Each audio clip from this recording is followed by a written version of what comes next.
Hey there guys. So for this week's video I got a message from one of you asking me for some help about how to deal with criticism. So just as a bit of a backstory, this person who I've been talking to, they've been going to school and people there have been making fun of them. This has obviously affected the person to the point where they've needed to message me and just ask me for some advice, namely because it is impeding their recovery, but also it's just not giving them the sense of self-confidence that they need at this time. So, I mean, there are many things that you can do, but it all really depends on the stage that you're at. And, I mean, there are many things that you can do that are considered to be immature defense mechanisms, and if you want to do some reading about this, they're called the ego defenses, and they're the sort of mental processes that you go through to alleviate the sense of anxiety. And when I say immature defense mechanisms, these are the sort of things that children tend to do. However, if adults tend to display them, they are then called immature defense mechanisms.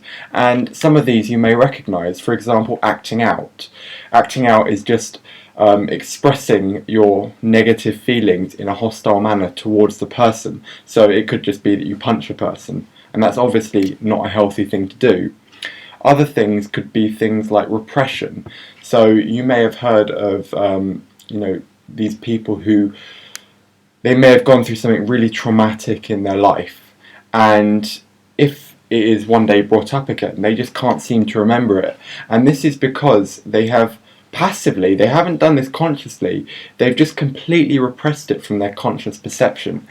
And this isn't considered to be mature, because the mature version is something called suppression, and this is a conscious suppression of a negative feeling, and you know it's there, but you're choosing not to deal with it at that point in time because there is no point, and you bring it up again when the time comes. So the classic example is, for example, going for an exam.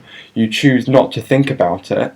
You just choose to continue working for it because the exam itself may cause you to feel anxiety, and then when the exam comes you bring it back into your conscious perception and you can continue with it.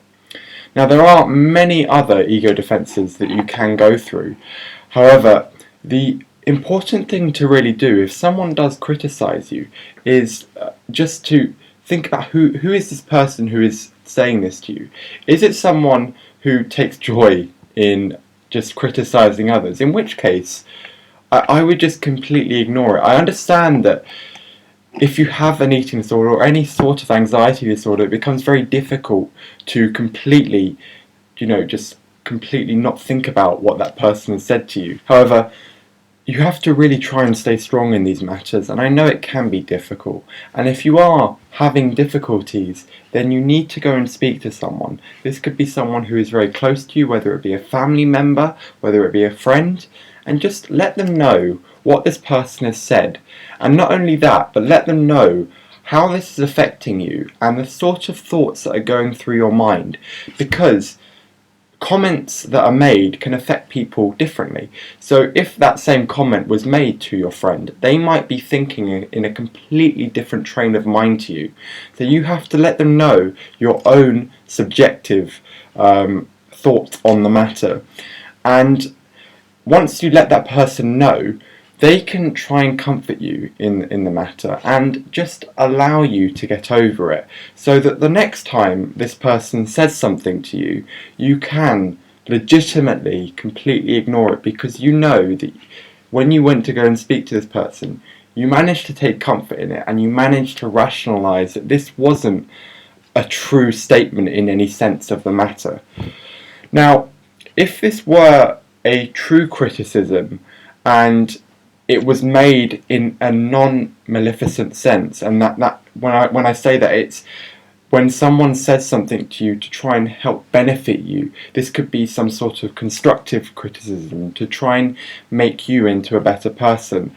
And I know that this may affect you in a way, because many people with anxiety disorders can think they're perfect, whether it be OCPD, who are completely obsessed with perfection, control, those kinds of things.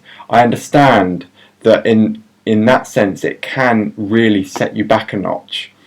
Now, in this case, I wouldn't only advise you to speak to someone close to you to try and get over it, but it would also be important to try and really continue with the therapy that you're going through, because the point of the therapy is to try and get over that disorder, not only the layaway comments that can be made by other people. Now, I completely understand this fear of being criticised can really stop you from doing a lot of things in life that can lend towards criticism, whether it be public speaking, whether it be presenting to other people. And the important thing here is to try and continue to do those things, but at the same time continue with the therapy, because you really have to expose yourself to these kinds of criticisms in life, because in reality these things are they are part of life, and they won't go away if you just completely ignore them. Because if you end up doing that, then you're just going to be shutting yourself away from life in general, and that isn't the way that you should be trying to approach getting over these kinds of things, because you're going to be living in a world that doesn't actually display reality, and when you eventually go back into reality, you realise that you aren't actually ready to experience it, because you've been in a completely other world trying to get over your problems. So yeah, just try and immerse yourself in these kinds of things. I'm not telling you to go to everything. I'm telling you to just try and pick and choose things that you feel ready for at that time, and just general challenges. So you may not feel ready for it at the time, but you feel as though it might be the next step that you might want to try. And if you let someone know that you are going to do this challenge, and if they can be there if things go wrong, because things can go wrong, but it is important that you have these safety nets in place. And if you do, it's great, because you have someone to talk to once it's done. Now, when it actually comes to the sort of self-evaluation, when people give you this criticism, it can be quite difficult, because you don't really know how to take it if you are feeling this sense of anxiety. It could be that you're thinking, why are they saying this about me? Is it because there is actually some sort of flaw in my personality? In general, that isn't the case. They are just trying to give you constructive feedback on your approach to something. And if you are feeling a bit lost, feeling as though you don't really understand, or that you want some sense of clarification, then don't hesitate to try and seek that with the person who is giving you that criticism, because that way it not only shows that you are interested in trying to better yourself, but it will actually benefit you in the long run, because you have a more specific idea of what you need to work on with your character or your general presenting ability, these kinds of things. And once you have these things laid out in front of you, then you can try and work on them. Now, I'm not telling you to work on everything straight away. You've got to set yourself tasks. So if you are, say, going to do another public speaking thing in the upcoming future, pick and choose the things that you feel that you can overcome at the next point, and just try and work on them. Now, this could be practicing in front of a mirror, or in my case, when I'm trying to do the examinations for my actual exam. So whether it be trying to do a cardiovascular exam on a patient, I've got my teddy bear that I pretend is a patient. You just got to try and make it unreal, but also real, because you've got to make it comparable in a sense. And then once the actual real thing comes, you feel a lot more ready, and you feel as though you have worked on the things that you needed to work on. And once that's done, you may get some more feedback. Now, you've then got the choice to continue working on the things that was brought up initially, or to take on some new things. And because you have managed to rationalize the criticisms in the first place, you will feel more ready to take on board the next set of criticisms, because believe me, you never stop learning in life, and you never ever will have a perfect thing go on. It is truly impossible because different people are different.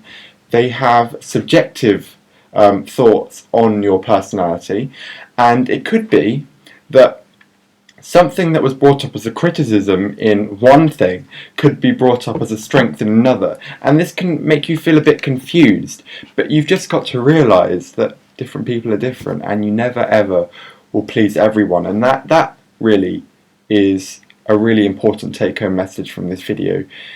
And I mean, I hope that this was helpful, and I hope that it has given you some sort of idea on the sheer craziness of this world. But really, I hope that it's just given you some sort of confidence to try and get out there and to be able to take on these criticisms on board and to try and work on them, not to shut yourself away completely. Now, if you have got any other questions, please feel free to let me know. But for now, I hope to see you guys later.